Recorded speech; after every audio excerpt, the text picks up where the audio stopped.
Baltimore Ravens, things have been shaky for them.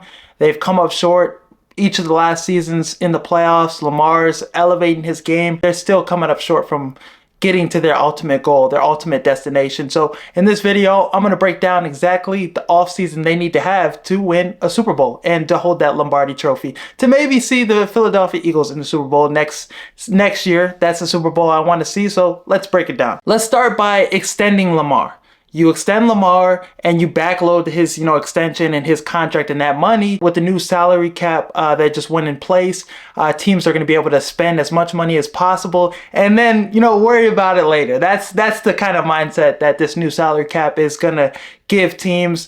So if you extend Lamar and if you extend Derrick Henry and you backload those contracts, you save yourself a lot of money. And with the extension with Derrick Henry, potentially his cap hit is $12.90 million. And if you give him that extension, you'll save yourself $5 million this season. Getting those two extensions are important.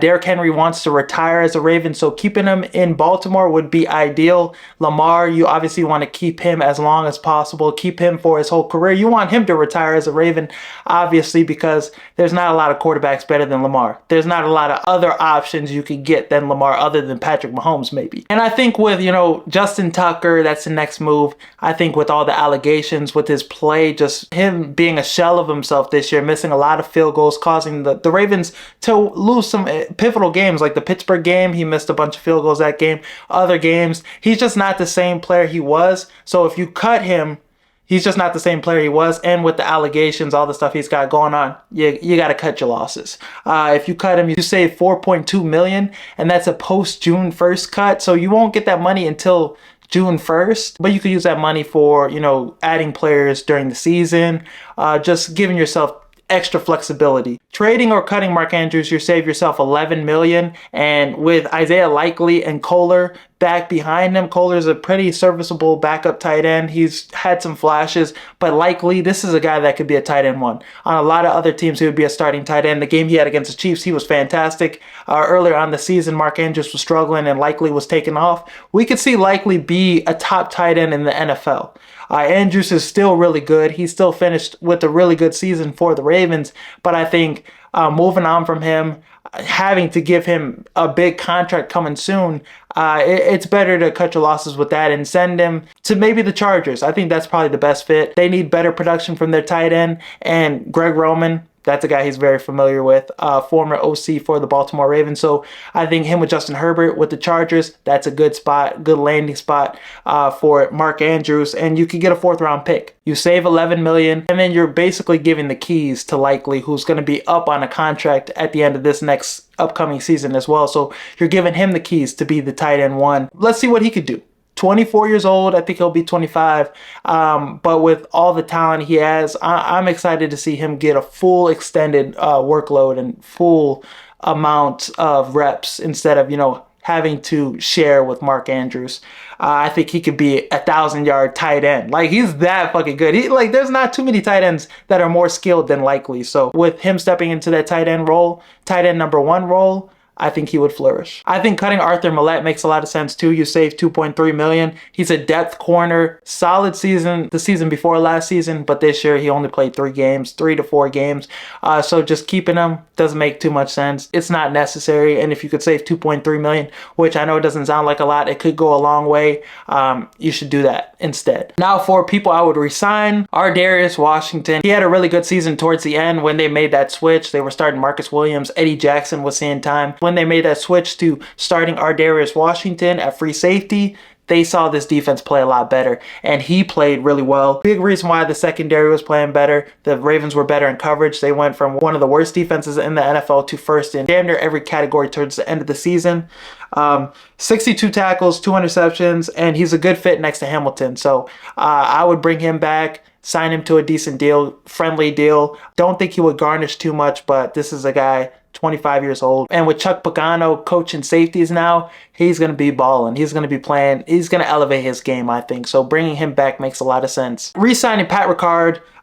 This is one of the best fullbacks in the NFL. He's pivotal to the run game. He's a do-it-all kind of guy. You can even put him at D-line. This is one of those players you need to keep on your team. Big locker room guy, big culture guy. So bringing him back makes a ton of sense, and I think he's going to be back. I think you got to re-sign Pat McCarry.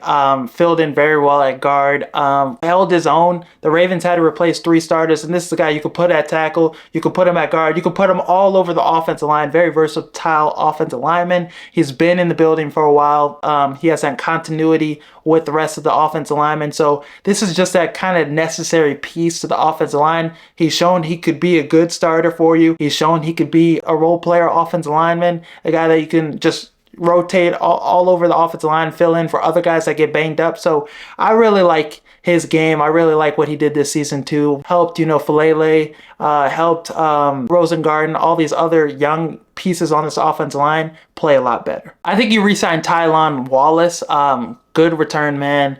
Has been a playmaker too in spurts whenever he gets the chance to go out there and get the ball. I like him better than Nelson Aguilar. I know Nelson Aguilar has had some productive seasons with the Ravens, but this is a guy that I would like better as your 4th or 5th best receiver. He had 13 catches, 241 yards receiving, so this is somebody that can be a playmaker for you, and you could trust him to go out there and make some plays. Say Zay Flowers or Rashad Bateman get banged up. And I don't have the Ravens re-signing Ronnie Stanley. I think he's getting older, getting up there in age. Had a really good season, one of his best seasons that he's had recently. Had a couple seasons where he's banged up, not playing as much. I think Washington, other teams are just going to give him a bag.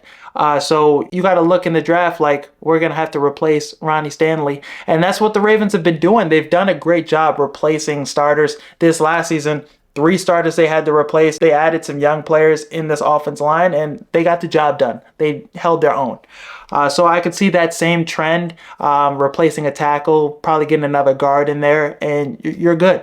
I trust this culture, this infrastructure, this staff to be able to replace Ronnie Stanley. And with the cap situation, I don't think you could compete with these other teams that are going to bag him off. Now let's get into free agency. I think Calais Campbell. This is a guy that you want on your team. Just that veteran, that versatile defensive lineman. He can play defensive end. He can play defensive tackle. The Ravens were trying to trade for him at the NFL trade deadline last season. But, Mike McDaniel, he, vetoed it. He wanted, to keep him in the Dolphins locker room. But this is a guy that's a free agent. 39 years old, but he could still play. Had 5 sacks last season. Still getting after the quarterback. Still pressuring the quarterback at a high level for his age. Can stop the run, and this is just that vocal leader you need on your team.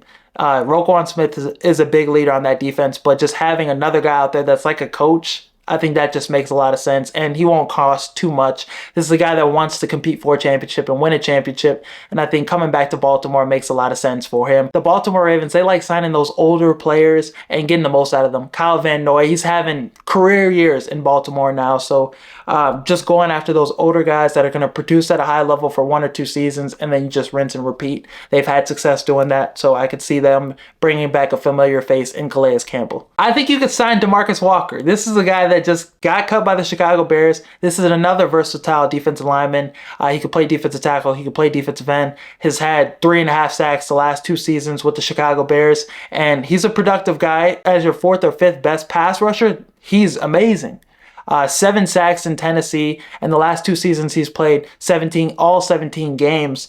So he's going to be out there. Not somebody you have to worry about getting injured and getting banged up. Can stop the run, and another guy that's a leader. So bringing him in makes a lot of sense as well. Now for the big free agents, Khalil Mack. 6 sacks, 49 pressures last season. The season before, he had 17.5 sacks. He's 34 years old, but another Kyle Van Noy situation, and him or Roquan Smith go back to Chicago. They have a good relationship together, and Khalil Mack just seems like a Baltimore Raven. Let's be honest. He just fits the mold of what the Baltimore Ravens have been historically. He has 2 to 3 elite seasons left, I believe. Still can get after the quarterback. Great run stopper. The Baltimore Ravens were one of the best defenses against the run, so bringing him in will make you even better. He's going to take Odafe Owe under his wing and help him take his game to the next level. Ojabo as well. So I think this is a good fit. Robinson too. So Khalil Mack adding this guy who's still elite, Kyle Van Noy.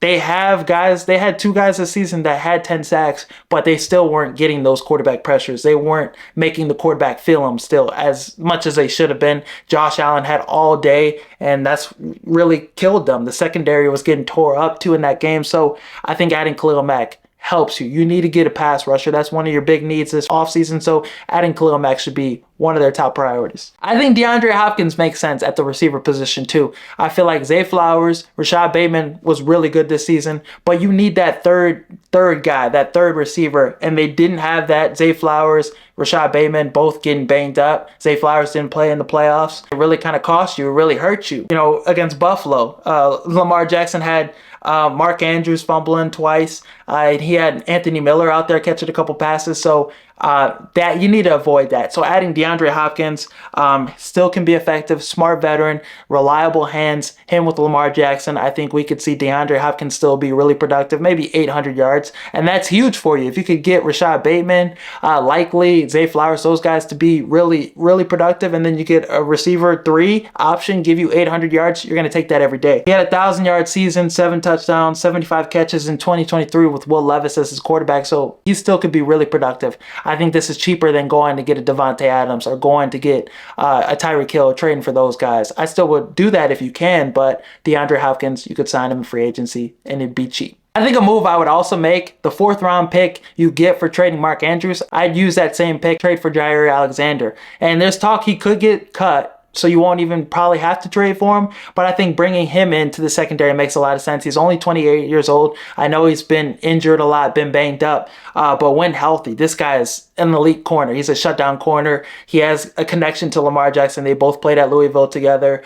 They both have a good relationship. And he's played 34 games over the last 4 seasons. But like I said, when he's on the field, the Packers hold quarterbacks to a 10% lower completion percentage, 61% to 71% when he's not on the field. Him next to Nate Wiggins and Marlon Humphrey would be scary. Kyle Hamilton, that secondary, he makes your secondary elite. And his stats when he played 16 games in 2022, 56 tackles, 4 TFLs, 14 pass breakups, and 5 interceptions. So he could still be that corner, one of the best corners. And if he gets cut, you sign him to a prove-it 1-year deal, 1 or 2 year deal, and I think he would come to Baltimore and compete. I think Baltimore is the #1 landing spot for him. So I would be all for that move. I think the Baltimore Ravens should sign safety Trayvon Merrick, safety from the Las Vegas Raiders. This is a talented safety, 25 years old. Him, Hamilton, Ardarius Washington, Chuck Pagano coaching safeties, and you also have the assistant DBs coach from the Kansas City Chiefs coming over too, who's played a nice part in, you know, coaching up that secondary. The secondary over there has been really good. Trent McDuffie's been great. He's blossomed to be one of the best corners in the NFL. So adding Merrick, 104 tackles, 2 interceptions last year, played 17 games, 3 of his 4 seasons in the league. He's gotten better and better every season. He allows Kyle Hamilton to not have to be just locked in that role at the safety position. He could roam around, play a little linebacker, just be versatile, roam around free, and I think that's where Kyle Hamilton is at his best. So those 3 safeties are Darius Washington, Trayvon Merrick, and Kyle Hamilton. That's scary. Jair Alexander, Marlon Humphrey, Nate Wiggins. That unit's tough. That's the secondary that's going to be locking down teams, and that's a secondary you'll go against Kansas City. Now you have Khalil Mack off the edge, Kyle Van Noy, Odafe Owe. You have just a dominant defense. Baltimore, that's how you win free agency. Another move I would also like for the Ravens, the linebacker position. They didn't really get consistent production at the linebacker position opposite of Roquan Smith. So take a flyer, a 1-year cheap deal. Eric Kendricks was still really productive. This is another leader guy, a great character guy. Fits in next to Roquan Smith pretty well. Kyle Hamilton can rotate on 3rd down situations and pass coverage situations at the linebacker position. So 33 years old, can give you 1 or 2 more good years. 3 sacks last season, 138 tackles, 2 interceptions. Some people thought the NFC North was going to be the worst division in football this season. They thought it was going to be as bad as the NFC South.